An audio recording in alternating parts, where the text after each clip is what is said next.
یعنی صرف کمرشل اور وہ تقریباً 9,100 روپیہ 9,000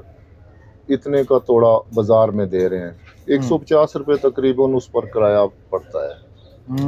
تو اس حساب سے اب وہ گورنمنٹ کہتی ہے 175 یا 177 روپے بیچو، تو وہ اس سے مہنگی جو ہے دکاندار کو پڑ رہی ہے وہاں منڈی سے۔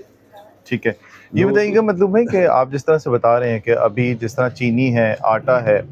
اسی طرح سے اور بھی بہت ساری چیزیں ہیں جیسے بریڈ ہو گئی، انڈے ہو گئے، اور بھی ایسی براہ راست چیزیں ہیں جو آنے سے ایک جو عام صارف ہے اس کو مشکل کا سامنا کرنا پڑتا ہے، اور ظاہر ہے اس کے ساتھ آپ نے بحث بھی کرنی ہے۔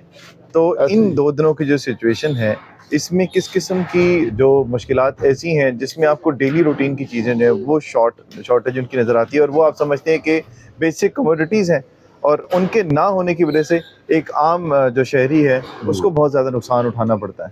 ایسے ہی ہے جی، اصل میں جب چیزیں شارٹ ہو جاتی ہیں نا